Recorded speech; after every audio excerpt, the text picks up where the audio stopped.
Hello everyone, Jeremy Brown here. Today's topic for this video is all about getting executive buy-in for volunteering activities.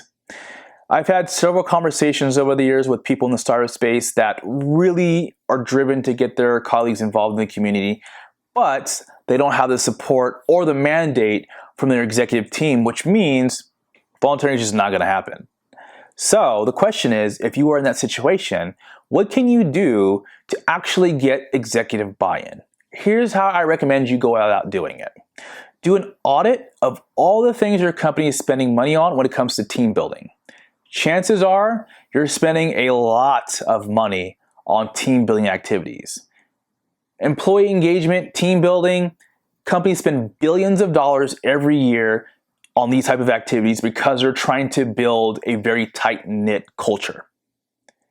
But the traditional team building activities, happy hours, bowling, baseball games, while those things are fun, aren't effective. Why aren't they effective? Let's take happy hours, for example. When you go to a company happy hour, what do you see? You see people interacting with people they already know. So it could be the marketing team interacting with the marketing team, or the sales team interacting with the sales team. That's not what team building is meant to be about. Now you can argue, hey, marketing department is interacting with each other, so they're building up, that team cohesiveness on that side of things, and that's great. But when it comes to building a tight-knit culture, those aren't as effective. They still have value, they're just not as effective. And so now, you audit all those things. You get it could be an estimated number, right? Now you take that to your executive team and say, hey, Mr. Executive, Miss Executive, here's all the money that we're spending on, or an estimated number of cash that we're spending on team building activities. It's not that as effective as it should be. Now we have volunteering. Volunteering is cost effective because if we're volunteering with a nonprofit down the street, we can walk to the venue, so we're not spending any money on transportation.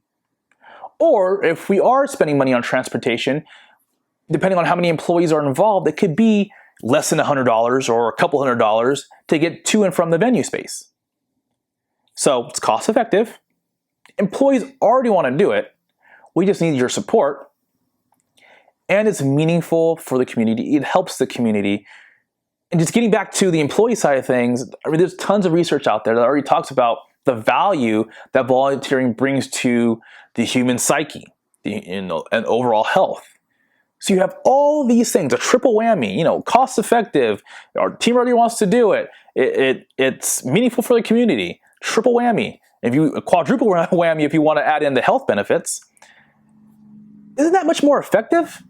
And oh, by the way, if we take volunteering and replace volunteering with, or take a happy hour, replace that with a volunteering activity, maybe we do a happy hour every quarter. Let's take, one quarter, let's remove that happy hour and incorporate volunteering.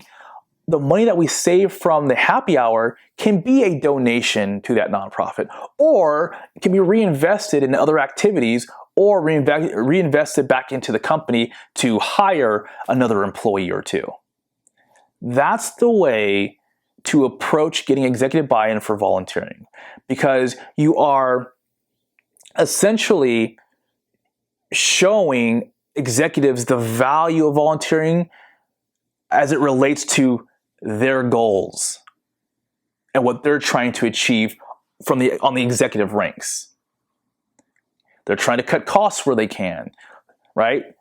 Things like that. They're trying to build a cohesive culture and just team in general. And so you're showing how volunteering tackles those initiatives, those goals. That's how you get executive buy-in.